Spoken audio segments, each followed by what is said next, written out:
आज की इस वीडियो में हम विज्ञान से संबंधित कुछ महत्वपूर्ण तथ्य है उनसे संबंधित जानकारी हम प्राप्त करेंगे। तो स्टार्ट करते हैं। सबसे पहला है हमारा सबसे बड़ी ग्रंथि। देखिए, सबसे बड़ी ग्रंथि जो शरीर की है वो है यकृत, जिसे हम लीवर कहते हैं। दूसरा मुख्य पॉइंट है कि सर्वाधिक पुनरुद्ध भवन की क्षमता किस में होती है, ये भी यकृत में होती है। पुनरुद्ध भवन का मतलब है कि यदि यकृत में या लीवर में कोई विकृति आ जाती है तो यह अपने आप को ठीक करने में सबसे अधिक सक्षम है। उसके बाद सबसे कम जो पुनरुद्ध भवन की जो क्षमता होती है वह होती है मस्तिष्क में। अर्थात अगर मस्तिष्क में कोई विकृति आ जाए तो उसको ठीक करने की सबसे कम क्षमता जो होती है वह मस्तिष्क में होती है। तो शरीर का सबसे कठोर भाग कौन सा है? तो दांत का इनेमल, अर्थात दांत के ऊपर ये जो सफ़ेद कठोर होता है, ये दांत का इनेमल सबसे शरीर का सबसे कठोर भाग है। उसके बाद है सबसे बड़ी लार ग्रंथि। ये लार ग्रंथि है पैरोटिड ग्रंथि। नेक्स्ट देखते हैं हम। उसके बाद है शरीर का सामान्य तापमान। देखिए, शरीर का सामान्य तापमान 98.4 अंश फ़ारेनहाइट होता है। अगर हम सेल्सियस की बात करें तो 37 अंश सेल्सियस होता है। शरीर में रुधिर की मात्रा हमारी कितनी होती है? 5.5 लीटर। हीमोग्लोबिन की औसत मात्रा पुरुष के अंदर कितनी होती है? 13.16 ग्राम। और हीमोग्लोबिन की मात्रा अगर हम बात करें महिला में तो महिला में होती है 11.5 से 14 ग्राम। उसके बाद है श्वेत रुधिर कणिकाओं, WBC, white blood cells. White blood cells का मतलब होता है ये श्वेत रुधिर कणिकाएं होती हैं, ये हमारी बॉडी को प्रोटेक्शन देती हैं। तो देखिए 5000 से 10,000 तक इनकी संख्या होती है। नेक्स्ट हम देखते हैं सबसे छोटी श्वेत रुधिर कोशिका, ये होती है लिम्फोसाइट। सबसे बड़ी श्वेत रुधिर कोशिका ये मोनोसाइट।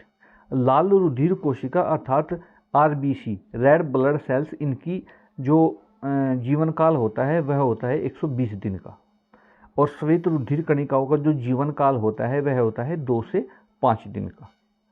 उसके बाद है रुधिर का थक्का बनने का समय। देखिए, रुधिर का जब बॉडी के अंदर से खून निकलता है किसी भी स्थान से तो वहाँ पर थक्का बनने का जो समय है वो 3 से 8 मिनट का है। 3 से 8 मिनट के अंदर वहाँ थक्का बन जाता है और रुधिर निकलना बंद हो जाता है। उसके बाद है सर्वग्राही रुधिर वर्ग, अर्थात सर्वग्राही यानी कि जितना भी हम देखते हैं कि कभी कभी रोगी को खून की आवश्यकता होती है, उसको खून चढ़ाया जाता है, तो एक ऐसा ब्लड ग्रुप AB होता है जो किसी भी व्यक्ति का खून ग्रहण कर सकता है। उसके बाद सर्वदाता रुधिर वर्ग, अर्थात सबको अगर रुधिर दे सकता है तो वह रुधिर वर्ग है O। उसके बाद है सामान्य रुधिर ताप, जिसे हम कहते हैं ब्लड प्रेशर। तो ऊपर का जो ब्लड प्रेशर होता है, हाई ब्लड प्रेशर जिसे हम कहते हैं, वह होता है हमारा 120 और नीचे का होता है 80। वयस्क में हृदय गति 72 बार प्रति मिनट। देखिए, ये 70 से लेकर के और लगभग 90 के बीच में हो जाती है, लेकिन यदि विज्ञान की दृष्टि से देखते हैं तो 72 बार 1 मिनट में दिल धड़कता है। सबसे बड़ी जो धमनी होती है वह होती है एब्डोमिनल एरोटा। वक का भार, अर्थात ये होता है गुर्दा, गुर्दे का भार जो होता है वो होता है, प्रत्येक गुर्दे का भार 150 ग्राम होता है। उसके बाद मस्तिष्क का भार, देखिए मस्तिष्क का भार होता है 1220 से 1400 ग्राम।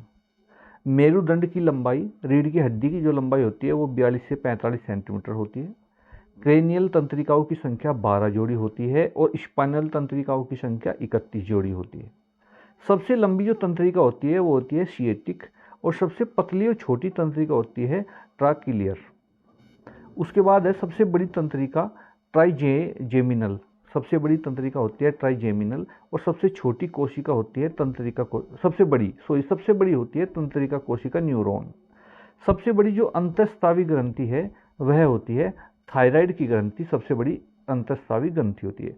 तो देखिए, विज्ञान की दृष्टि से और आपके एग्जाम की दृष्टि से आपको आज का जो टॉपिक बताया गया है ये बहुत महत्वपूर्ण है। आप अच्छी तरह इसे पढ़ें और ध्यान रखें, इसमें से लगभग 1 या 2 क्वेश्चन अवश्य आएगा।